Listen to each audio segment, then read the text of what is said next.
کہ be be کی دولت و سکے جو تھے، اس طرح کے درہم اور دینار، جو اس وقت کا رائج جو سکہ تھا،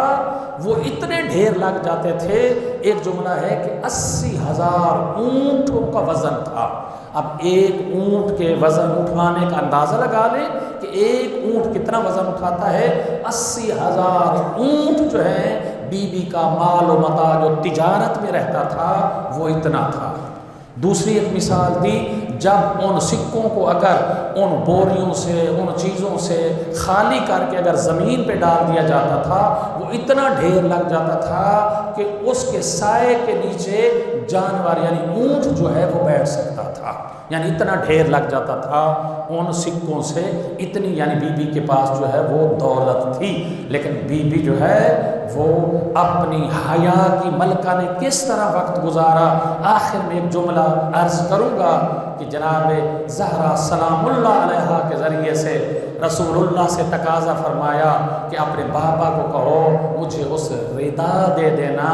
جس پہ اب جب تشریف فرما تھے تو وہی پہلی نازل ہوئی تھی، تو آپ وہ ردا پہن کر، عبا پہن کر بیٹھے تھے، مجھے وہ دے دینا۔ تو بی بی کے پاس اتنا مال ہونے کے باوجود بی بی نے کس طرح زندگی گزاری، اس کی طرف قرآن پاک کی میں نے آیہ مبارکہ تلاوت کی ہے۔ یہ آیہ مبارکہ کا ایڈریس جو ہے آپ جو ہے نوٹ فرما رہے ہیں، سورہ نساء آیت نمبر 13۔ سورہ نساء آیت نمبر 13 میں خداوند عالم جو ہے وہ فرما رہا ہے، وَمَن يُطِعِ اللَّهَ وَرَسُولَهُ يُدْخِلْهُ جَنَّاتٍ تَجْرِی مِن تَحْتِہَا الْأَنْہَارُ۔ ایڈریس لکھ لیں، قرآن کھول کر اس کو مزید آپ جو ہیں آگے مکمل جو ہے کر لینا، اتنی جلدی آپ سے ابھی لکھنا جو ہے وہ شاید قدرت میں نہیں ہے۔ تو یعنی جو اللہ اور اس کے رسول کی اطاعت کرے گا، من یطع اللہ، جو شخص اللہ اور اللہ کے رسول کی کیا ہے اطاعت کرے گا، تو اس کے لیے ہوگا کیا، اطاعت کرنے کا صلہ کیا ملے گا، ہم اس شخص کو جنت میں داخل کریں گے۔ جو اللہ اور رسول کی اطاعت کرے گا اس شخص کو کیا کریں گے، اللہ فرما رہا ہے جنت میں داخل کریں گے۔ اب اس جنت کی خصوصیات کیا ہوں گی، وہ یہ ہوں گی جنات تجری من تحتہا الانہار۔ جب وہ جنت میں وہ داخل کر دیا جائے گا، جنت کے نیچے جو ہیں وہ نہریں بہہ رہی ہوں گی، نہریں جو ہیں جاری اور ساری ہوں گی۔ اس جنت کی جو ہے خصوصیات یہ ہوں گی، وہ شخص جس نے کیا کیا تھا، من یطع اللہ ورسولہ، جس نے اطاعت کی تھی اللہ کی اور اللہ کے رسول کی، تو وہ جنت میں جائے گا۔ پھر کیا، کتنا رہے گا، کیسے ہوگا؟ ہاں فرماتے ہیں کہ اس میں وہ ہمیشہ ہمیشہ رہے گا، اس میں ہمیشہ ہمیشہ رہے گا۔ وذالک الفوز العظیم، بس اس میں وہ ہمیشہ ہمیشہ رہے گا۔ تو آخر میں رزلٹ کیا نکلا،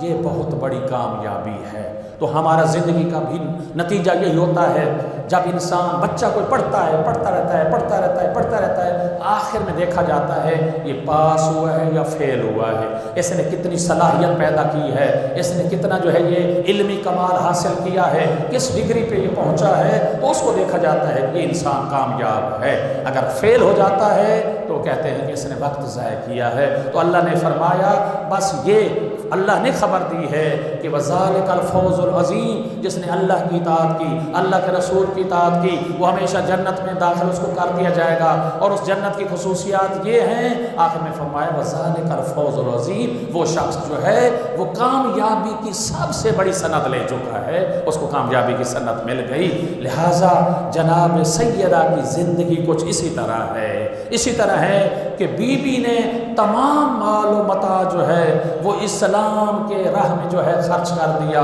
اسلام پر جو ہے قربان کر دیا۔ تو اس آیے مبارکہ کی جو ہے بی بی جو ہے وہ مصداق بنی، اس لیے رسول اللہ نے جو ہے اپنی زندگی میں بھی خوشخبری دی تھی، اور ان کا عمل بھی اپنا جو ہے یوں بتاتا ہے۔ ہاں اس کے برعکس بھی آیت ہے، وقت بھی تمام ہو رہا ہے، اس کے برعکس بھی آیت ہے، وہ بھی ہے کہ وہ یہ ہے بسم اللہ الرحمن الرحیم آیت نمبر 14، سورہ نساء کی آیت نمبر 14 اس پہلی آیت مبارکہ کے برعکس ہے کہ وہ کیا ہے، بسم اللہ الرحمن الرحیم وَمَن يَعْصِ اللَّهَ وَرَسُولَهُ وَيَتَعَدَّى حُدُودَهُ يُدْخِلْهُ نَارًا خَالِدًا فِيهَا وَلَهُ عَذَابٌ مُّهِينٌ۔ تو یہ ہے کہ جس شخص نے کیا کیا، جس شخص نے اللہ اور اللہ کے رسول کی معصیت کی، نافرمانی کی، یعنی کہنا نہ مانا، اطاعت نہ کی، اور پھر کیا کیا، وَيَتَعَدَّى تجاوز کیا، حدودہ جو اللہ نے حدود مقرر کی تھی، حد مقرر کی تھی، اس حد سے باہر نہیں جانا، آپ نے اس طرح لباس پہننا ہے، اتنا بولنا ہے، غیبت نہیں کرنی، یہ ساری حدودیں ہیں جو ہمارے لیے معین کر دی گئی ہیں، جس کو آج ہم حلال اور حرام کے نام سے یاد کرتے ہیں، یہ اللہ کی حدیں ہیں۔ تو فرمایا وَيَتَعَدَّى حُدُودَهُ، جس نے اللہ کی حدودوں کا خیال نہ رکھا، اللہ کے احکام کا خیال نہ رکھا، تو نتیجہ کیا نکلے گا،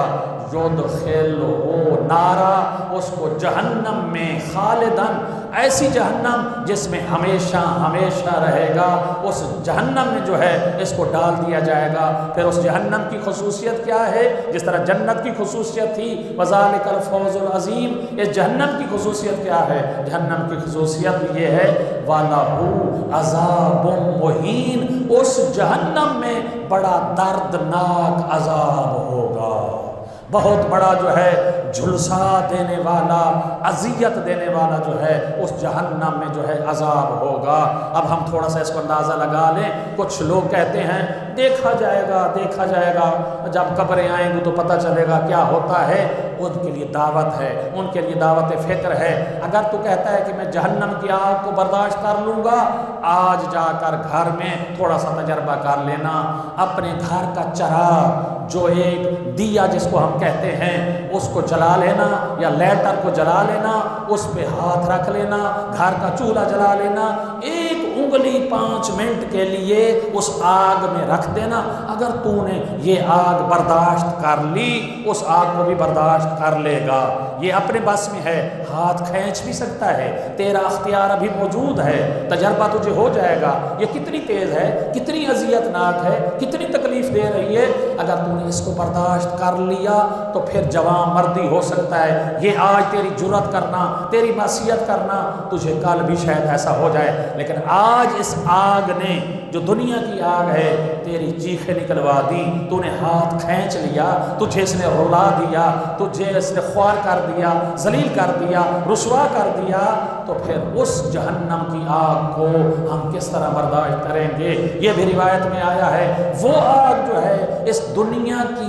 آگ سے 60 درجہ زیادہ حرارت والی ہوگی، بعض روایت میں 70 درجے جو ہے وہ زیادہ اس سے تیز ہوگی، حرارت والی ہوگی۔ تو اس آگ، جب ہم پہلے درجے والی آگ کو برداشت نہیں کر سکتے تو 70 درجے والی تپش والی اور اس نار کو ہم جو ہے وہ کس طرح برداشت کریں گے؟ بہرحال یہ بھی ہمارا کردار ہونا چاہیے۔ جناب خدیجۃ الکبریٰ کی وفات جو ہے، تمام مورخین کا وہ اتفاق ہے، بی بی کی جو وفات ہے وہ 10 ہجری کو ہے، بی بی کی وفات 10 ہجری کو ہوئی، رسول اللہ کی شہادت جو ہے وہ 11 ہجری کو ہے، اور بی بی کی جو ہے 10 ہجری کو ہے، ایک ہی سال ہے۔ تو عام مورخین نے لکھا اتفاق سے کہ جناب ابو طالب علیہ السلام، جناب خدیجۃ الکبریٰ سلام اللہ علیہا کی جو ہے وہ ایک ہی تاریخ، ایک ہی سال میں جو ہے وہ وفات ہے۔ یہ تھوڑا سا اختلاف ہو گیا ہے،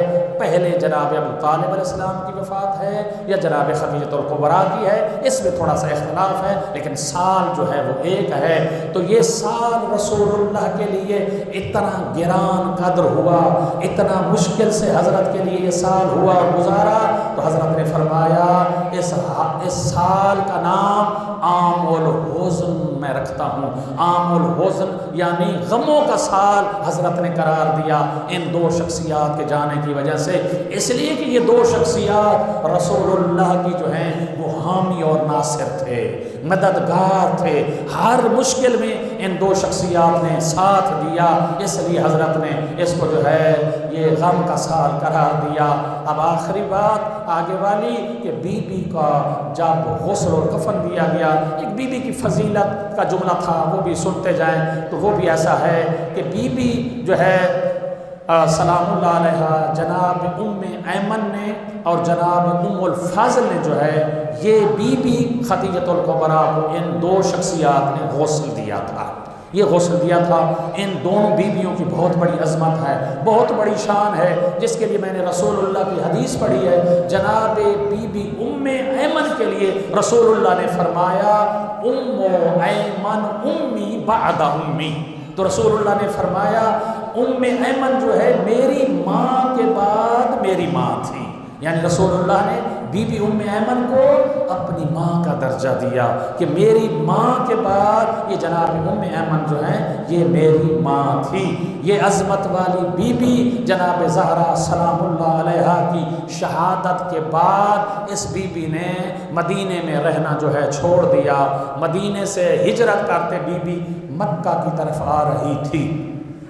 راستے میں جناب ام ایمن جو پانی لے کر آئی تھی وہ پانی جو ہے وہ ختم ہو گیا، پانی ختم ہو گیا۔ بی بی ایمن کو پیاس کی شدت نے غلبت کیا، بی بی نے آسمان کی طرف دیکھا، آسمان کی طرف دیکھ کر بی بی نے ایک تاریخی جملہ جو ہے وہ عرض کیا اپنے مالک کی بارگاہ میں، خدا کی بارگاہ میں، آسمان کی طرف دیکھ کر فرمایا یا رب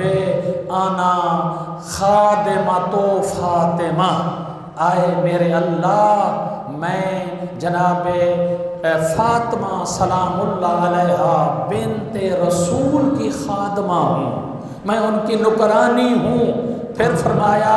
اتقتلنی عطشانن، اگر میں پیاسی یہاں جنگل میں مر گئی تو ساری زندگی لوگ طعنہ دیں گے کہ بی بی کی خادمہ تھی اور سفر کے دوران جو ہے پیاس کی حالت سے بی بی کی وفات ہو گئی۔ بس یہ بی بی کا دعا مانگنا تھا، تو کیا ہوا؟ یہ ہوا اللہ تعالیٰ نے فَأَنزَلَ اللَّهُ عَلَيْهَا دَلْوًا مِنَ السَّمَاءِ، اللہ تعالیٰ نے ایک پانی کا ڈول جو ہے وہ آسمان سے جو ہے اتار دیا، اور اترنے کے بعد بی بی نے فشاربت، بس اس پانی کو پیا۔ بس اس پانی پینے کے بعد یہ تاریخ نے لکھا فلما تہجت الی الطعام والشراب 7 سنین، بی بی کو پھر جو ہے 7 سال نہ کھانے کی احتیاج ضرورت ہوئی، نہ 7 سال بی بی کو جو ہے وہ پانی پینے کی پیاس لگی۔ بس وہ اللہ نے جو دلو اور وہ پانی آسمان سے اتارا تھا، بی بی نے جب نوش فرما لیا، بی بی نے جب وہ پی لیا، تو پھر بی بی کو 7 سال جو ہے نہ کھانے کی ضرورت پڑی نہ پانی کی ضرورت پڑی۔ یہ ہے بی بی کی عظمت۔ بس یہی کہنا چاہتا ہوں جناب سیدہ خدیجۃ الکبریٰ کی عظمت کو جو ہے وہ گھٹایا گیا، پوشیدہ رکھا گیا، بی بی کی عظمت کو بیان نہیں کیا گیا، اس لیے کہ آج کا مسلمان کہتا ہے میں بھی جناب زہرا کو مانتا ہوں، میں بھی اہل بیت کو مانتا ہوں، لیکن مسلمانوں کا کچھ عمل جو ہے وہ ایسے بتاتا ہے، عمل کچھ ہوتا ہے، زبان پہ جملے کچھ آتے ہیں۔ بس تاریخ یعنی غیر مسلمانوں نے جو نتیجے نکالے ہیں، جناب سیدہ خدیجۃ الکبریٰ کی مظلومیت کو بھی ذکر کیا ہے، جناب ابو طالب علیہ السلام کی بھی مظلومیت کو بھی ذکر کیا ہے، یہ علت بیان کی ہے۔ بہت ساری علتوں کے بعد فرمایا ہے جناب ابو طالب کی عظمت کو یوں گھٹایا کہ حتیٰ کہ کہا کہ حضرت نے کلمہ بھی نہیں پڑھا تھا، لیکن دیکھا جائے جناب رسول خدا کے نکاح خان جو ہیں وہ جناب ابو طالب ہیں۔ اتنی عظمت جناب ابو طالب کی، لیکن علت کیا بیان کی کہ جناب امیر المؤمنین علی ابن ابی طالب علیہ السلام کے والد ماجد تھے، اس لیے مسلمانوں نے جو ہے کلمہ پڑھنے والوں نے مولا کی عظمت کو جو ہے کام کرنے کی کوشش کی، جناب ابو طالب کی عظمت کو کام کرنے کی کوشش کی، حتیٰ کہ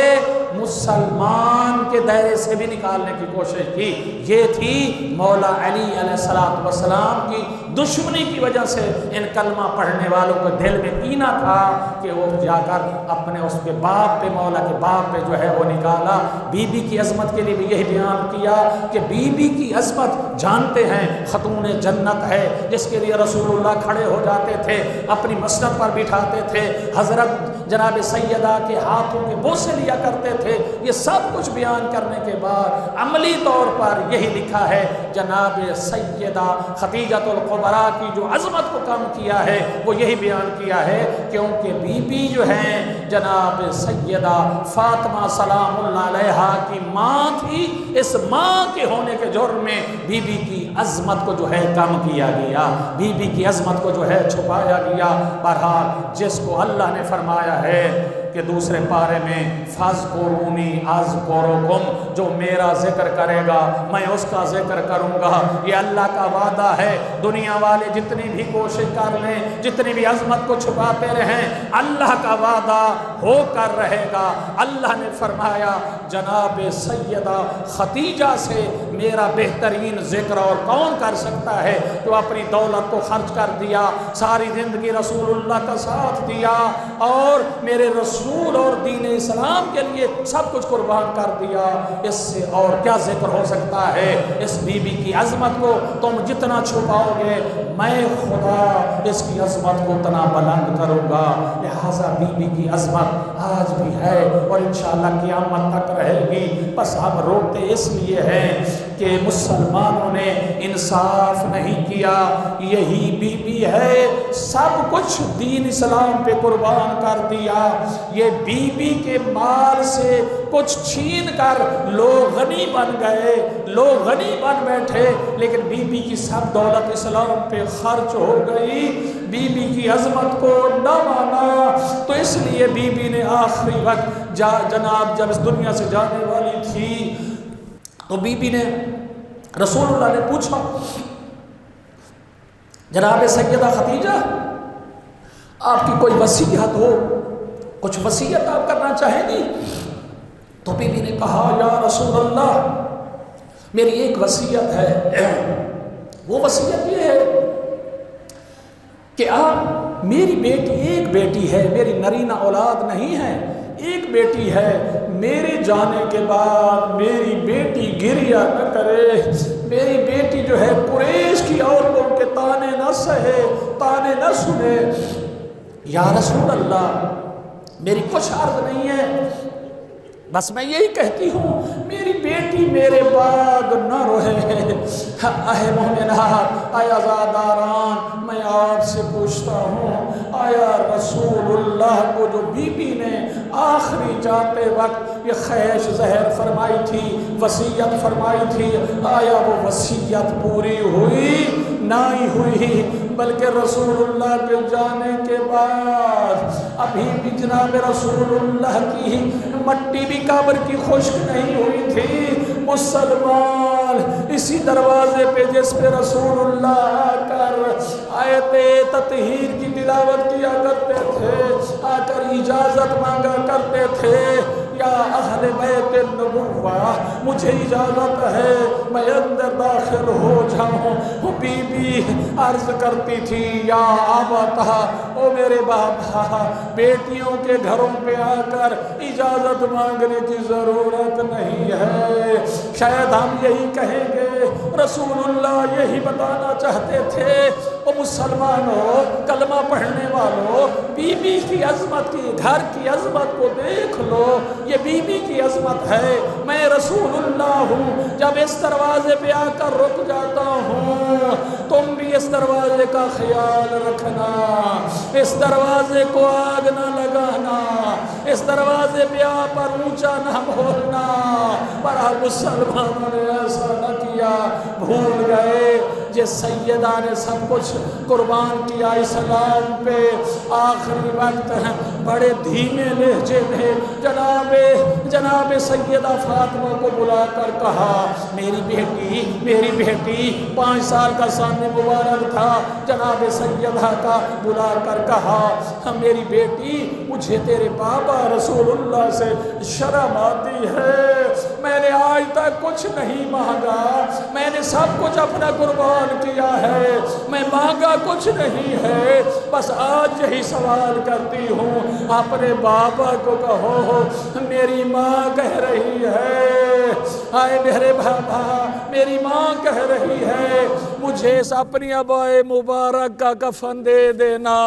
یہ نصیب ہو جائے۔ بس میرے مولا نے آخری وقت میں جو ہے جناب سیدہ خدیجہ سلام اللہ علیہا کو اپنی ابائے مبارک میں کا کفن بھی دیا۔ اتنے میں جبرائیل بھی نازل ہوا، کہا یا رسول اللہ، آپ نے اپنی ابا کا جو ہے وہ کفن دیا ہے، میری طرف سے آپ کو درود و سلام کے بعد یہ میری طرف سے کفن ہے، جناب خدیجہ کے لیے ہدیہ ہے، اللہ کا بھی کفن دیا ہوا، رسول اللہ کی کفن دیا ہوا۔ جناب